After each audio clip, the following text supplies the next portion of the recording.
Hi friends, ಒಂದೊಂದು ದೇವಸ್ಥಾನಕ್ಕೂ ಒಂದೊಂದು ವಿವಾದ ಸೃಷ್ಟಿಯಾಗ್ತಾ ಇದೆ. ಈಗ ಚಾಮುಂಡೇಶ್ವರಿಯ ಸರದಿ. ಹಾಗಾದ್ರೆ ಚಾಮುಂಡಿ ಬೆಟ್ಟದ ಇತಿಹಾಸ ನಿಮಗೆ ಗೊತ್ತಾ? ಮಾರಮ್ಮ ಚಾಮುಂಡಿಯಾಗಿ ಬದಲಾಗಿದ್ದು ಹೇಗೆ? ಚಾಮುಂಡಿ ಮಹಿಷಾಸುರನನ್ನು ಕೊಂದಿದ್ದೇ ಸುಳ್ಳ?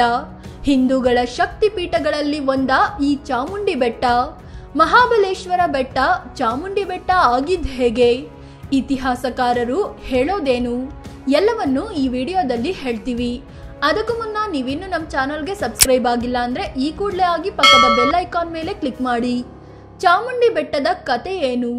ಚಾಮುಂಡಿ ತಾಯಿಯ ಬಗ್ಗೆ ಹಲವಾರು ಕತೆಗಳಿವೆ. ಸಾಮಾನ್ಯವಾಗಿ ಜನರ ಬಾಯಲ್ಲಿ ಓಡಾಡೋ ಕತೆಯ ಪ್ರಕಾರ ಚಾಮುಂಡಿ ಬೆಟ್ಟದಲ್ಲಿ ಮಹಿಷ ಅನ್ನೋ ಅಸುರ ಇದ್ದ. ಆತ ತಾನು ಯಾವುದೇ ಪುರುಷರಿಂದ ಸಾಯಬಾರ್ದು ಅಂತ ವರ ಪಡ್ಕೊಂಡಿದ್ದ. ಅಲ್ಲಿನ ಜನರಿಗೆ ತುಂಬಾ ತೊಂದರೆ ಕೊಡ್ತಿದ್ದ. ಇದನ್ನು ಕಂಡು ದೇವಾನುದೇವತೆಗಳಿಗೆ ಸಾಕಾಗಿ ಹೋಯ್ತು. ಹೀಗಾಗಿ ಎಲ್ಲರೂ ಸೇರಿ ದುರ್ಗಿಯ ಬಳಿ ಬೇಡ್ಕೊಂಡ್ರು. ಆಗ ಆಕೆಯ ರೂಪವಾಗಿ ಚಾಮುಂಡೇಶ್ವರಿ ಸಿಂಹದ ಮೇಲೆ ಕುಳಿತು ಇಲ್ಲಿಗೆ ಬಂದ್ರು. 10 ದಿನಗಳ ಕಾಲ ಮಹಿಷನ ಜೊತೆ ಯುದ್ಧ ಮಾಡಿದ್ರು. ಆತನನ್ನ ಸೋಲಿಸಿ ಕೊಂದು ಹಾಕಿದ್ರು. ನಂತರ ಅಲ್ಲೇ ನೆಲೆಸಿದಳು. ಅದೇ ಕಾರಣಕ್ಕೆ ಚಾಮುಂಡಿ ಬೆಟ್ಟ ಅಂತ ಕರೆಯಲಾಯ್ತು ಅನ್ನೋದು ಒಂದು ಕತೆ. ಚಾಮುಂಡಿ ಅನ್ನೋ ಹೆಸರು ಬಂದಿದ್ದು ಹೇಗೆ? ಪುರಾಣಗಳ ಪ್ರಕಾರ ಶುಂಭ ನಿಶುಂಭರು ಅನ್ನೋ ರಾಕ್ಷಸರು ಇದ್ರು. ಅವರಿಗೆ ಪಾರ್ವತಿ ದೇವಿಯನ್ನ ಮದುವೆ ಆಗೋ ಕೆಟ್ಟ ಆಲೋಚನೆ ಬಂದ್ಬಿಡುತ್ತೆ.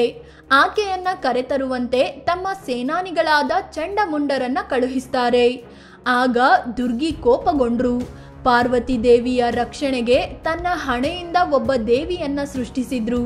ಆ ದೇವಿ ಹೋಗಿ ಪಾರ್ವತಿಯನ್ನ ಕರೆದೊಯ್ಯಲು ಬಂದ ಚಂಡಮುಂಡರ ರುಂಡ ಚೆಂಡಾಡಿಬಿಟ್ರು. ಆ ದೇವಿ ಚಂಡಮುಂಡರನ್ನು ಕೊಂದಿದ್ರಿಂದ ಚಾಮುಂಡ ಅಂತ ಹೆಸರಿಡಲಾಯ್ತು. ಅದೇ ಬರುತ್ತಾ ಚಾಮುಂಡೇಶ್ವರಿ ಅಂತ ಬದಲಾಯ್ತು.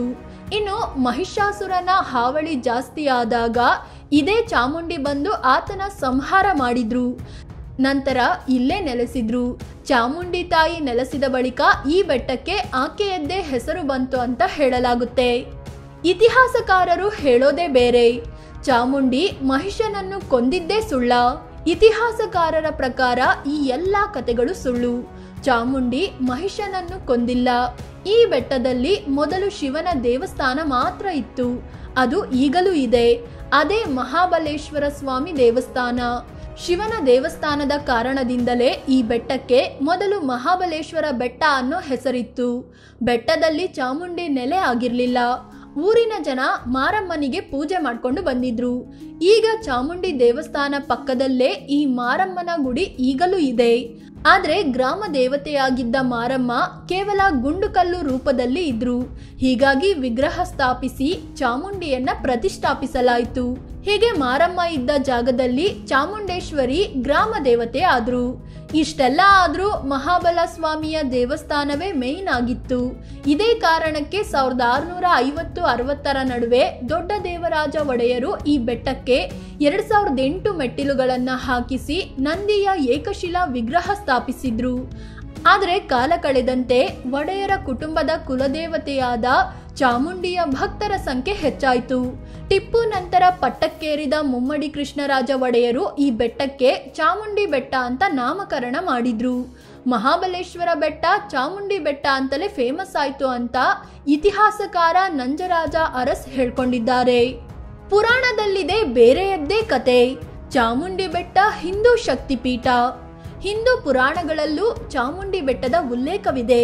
ಚಾಮುಂಡಿ ಬೆಟ್ಟಕ್ಕೆ ಆಗ ಕ್ರೌಂಚಾಪುರಿ ಅನ್ನೋ ಹೆಸರಿತ್ತು. ಸತಿ ಅಗಲಿದಾಗ ಶಿವ ಆಕೆಯ ದೇಹವನ್ನ ಹೊತ್ಕೊಂಡು ಸಾಕ್ತಾರೆ. ದುಃಖದಲ್ಲಿ ಮುಳುಗಿ ಹೋಗ್ತಾರೆ.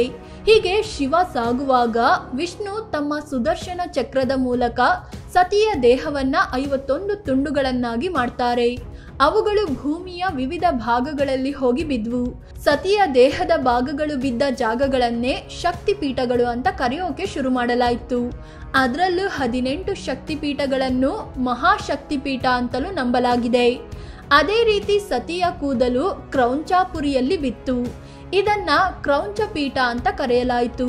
ಅಂದ್ರೆ ಪುರಾಣದ ಪ್ರಕಾರ ಮೈಸೂರಿನ ಚಾಮುಂಡಿ ಬೆಟ್ಟ ಕೂಡ ಈ 18 ಮಹಾಶಕ್ತಿಪೀಠಗಳಲ್ಲಿ ಒಂದಾಗಿದೆ. ಚಾಮುಂಡಿ ಜಂಬೂ ಸವಾರಿ ಶುರುವಾಗಿದ್ದ ಹೇಗೆ? ದಸರಾ ಉತ್ಸವದ ಕೇಂದ್ರ ಬಿಂದು ಅಂದ್ರೆ ಜಂಬೂ ಸವಾರಿ. ಒಡೆಯರ ಕಾಲದಲ್ಲಿ ಅಥವಾ ಸ್ವಾತಂತ್ರ್ಯ ಬಂದ ನಂತರವೂ ಜಂಬೂ ಸವಾರಿಯಲ್ಲಿ ಚಾಮುಂಡಿಯ ಮೆರವಣಿಗೆ ನಡೀತಿರ್ಲಿಲ್ಲ. ಅಂಬಾರಿಯಲ್ಲಿ ಚಾಮುಂಡಿಯನ್ನ ಕೂರಿಸ್ತಿರ್ಲಿಲ್ಲ. ಬದಲಾಗಿ ಒಡೆಯರೇ ಅಂಬಾರಿಯಲ್ಲಿ ಕೂರ್ತಿದ್ರು. ಮೈಸೂರು ಒಡೆಯರೇ ಕಂಪ್ಲೀಟ್ ದಸರಾ ಹಬ್ಬ ನಡೆಸ್ತಿದ್ರು. ಆದರೆ 1974ರಲ್ಲಿ ಜಯಚಾಮರಾಜೇಂದ್ರ ಒಡೆಯರ್ ನಿಧನದ ಬಳಿಕ ಕೆಲ ವರ್ಷ ದಸರಾ ನಡೆಯಲಿಲ್ಲ. ಈ ನಡುವೆ ದಸರಾವನ್ನು ನಾಡ ಹಬ್ಬವಾಗಿ ಆಚರಿಸಲು ಸರ್ಕಾರ ನಿರ್ಧರಿಸಿತು. ಆಗ ಜಂಬೂ ಸವಾರಿಯ ಅಂಬಾರಿಯಲ್ಲಿ ಒಡೆಯರು ಕೂರೋದನ್ನ ಸ್ಟಾಪ್ ಮಾಡಲಾಯಿತು. ಬದಲಿಗೆ ಚಾಮುಂಡೇಶ್ವರಿಯನ್ನೇ ಅಂಬಾರಿಯಲ್ಲಿ ಕೂರಿಸಿ ಸವಾರಿ ಮಾಡೋ ಸಂಪ್ರದಾಯ ಶುರುವಾಯಿತು. ಒಡೆಯರ ನವರಾತ್ರಿ ದಸರಾವನ್ನು ನಾಡ ಹಬ್ಬವನ್ನಾಗಿ, ಹಿಂದೂ ಧರ್ಮೀಯರ ಚಾಮುಂಡೇಶ್ವರಿಯನ್ನು ನಾಡ ದೇವತೆಯನ್ನಾಗಿ ಮಾಡಲಾಯಿತು. ದಸರಾ ಉದ್ಘಾಟನೆ ಹೇಗೆ ನಡೆಯುತ್ತೆ? ದಸರಾ ಉದ್ಘಾಟನೆಗೆ ಪ್ರತಿ ವರ್ಷ ಸರ್ಕಾರ ಒಬ್ಬೊಬ್ಬರನ್ನ ಆಯ್ಕೆ ಮಾಡುತ್ತೆ. ವಿವಿಧ ಕ್ಷೇತ್ರಗಳಲ್ಲಿ ಸಾಧನೆ ಮಾಡಿದವರಿಗೆ ಈ ಅವಕಾಶ ನೀಡಲಾಗುತ್ತೆ. ನವರಾತ್ರಿಯ ಮೊದಲ ದಿನ ಬೆಳಗ್ಗೆ ಸಿಎಂ, ರಾಜವಂಶದವರು ಮತ್ತು ಉದ್ಘಾಟಕರು ಚಾಮುಂಡಿ ಬೆಟ್ಟಕ್ಕೆ ಬರ್ತಾರೆ. ಮೊದಲಿಗೆ ಚಾಮುಂಡೇಶ್ವರಿಗೆ ವಿಶೇಷ ಪೂಜೆ ನಡೆಯುತ್ತೆ. ಪುರೋಹಿತರು ವೇದ ಮಂತ್ರಗಳೊಂದಿಗೆ ನವರಾತ್ರಿ ಕಳಶ ಪ್ರತಿಷ್ಠಾಪಿಸ್ತಾರೆ. ಇದಾದ್ಮೇಲೆ ಉದ್ಘಾಟಕರು ಚಾಮುಂಡೇಶ್ವರಿಯ ಮುಂದೆ ದೀಪ ಬೆಳಗಿ ಪುಷ್ಪಾರ್ಚನೆ ಮಾಡ್ತಾರೆ. ಹೀಗೆ ದಸರಾಗೆ ಅಧಿಕೃತವಾಗಿ ಚಾಲನೆ ಸಿಗುತ್ತೆ. ಆದರೆ ಈ ಸಲ ಈ ಕಾರ್ಯಕ್ಕೆ ಬಾನು ಮುಷ್ತಾಕ್ ಆಯ್ಕೆ ಮಾಡಿರೋದಕ್ಕೆ ಬಿಜೆಪಿ ವಿರೋಧ ವ್ಯಕ್ತಪಡಿಸಿದೆ. ಅದಕ್ಕೆ ಪ್ರತಿಕ್ರಿಯಿಸಿರೋ ಡಿಕೆ ಶಿವಕುಮಾರ್, ಚಾಮುಂಡಿ ಬೆಟ್ಟ ಹಿಂದೂಗಳ ಆಸ್ತಿಯಲ್ಲ, ಅದು ಸರ್ಕಾರಕ್ಕೆ ಸೇರಿದ್ದು ಅಂತ ಹೇಳಿದ್ದಾರೆ. ಸದ್ಯ ಚಾಮುಂಡೇಶ್ವರಿ ದೇವಸ್ಥಾನ ಸರ್ಕಾರದ ಸ್ವತ್ತಾಗಿರಬಹುದು, ಕಂಟ್ರೋಲ್ ಹೊಂದಿರಬಹುದು. ಆದರೆ ಶತಶತಮಾನಗಳಿಂದಲೂ ಹಿಂದೂಗಳು ಚಾಮುಂಡಿಯನ್ನು ಶಕ್ತಿಪೀಠವಾಗಿ ನೋಡ್ತಾ ಪೂಜೆ ಮಾಡ್ಕೊಂಡು ಬಂದಿದ್ದಾರೆ. ಹೀಗಾಗಿ ಅದು ಹಿಂದೂಗಳದ್ದೇ ಆಸ್ತಿ ಅಂತ ಬಿಜೆಪಿ ವಾದಿಸ್ತಿದೆ. ಫ್ರೆಂಡ್ಸ್, ಇದು ಚಾಮುಂಡಿ ಬೆಟ್ಟದ ಕಂಪ್ಲೀಟ್ ಇತಿಹಾಸವನ್ನ ನಿಮ್ಮ ಮುಂದಿಡುವ ಪ್ರಯತ್ನ. ಈ ವಿವಾದದ ಬಗ್ಗೆ ನಿಮಗೇನನ್ಸುತ್ತೆ? ಚಾಮುಂಡಿ ಬೆಟ್ಟ ಹಿಂದೂಗಳ ಆಸ್ತಿನಾ ಅಥವಾ ಸರ್ಕಾರದ್ದು ಅಂದ್ರೆ 7 ಕೋಟಿ ಕನ್ನಡಿಗರ ಆಸ್ತಿನಾ? ಕಾಮೆಂಟ್ ಮಾಡಿ ಹೇಳಿ. ಅದೇ ರೀತಿ ನೀವಿನ್ನು ನಮ್ಮ ಚಾನಲ್ಗೆ ಸಬ್ಸ್ಕ್ರೈಬ್ ಆಗಿಲ್ಲ ಅಂದ್ರೆ ಈಗಲೇ ಆಗಿ ಪಕ್ಕದ ಬೆಲ್ ಐಕಾನ್ ಮೇಲೆ ಕ್ಲಿಕ್ ಮಾಡಿ. ಧನ್ಯವಾದ.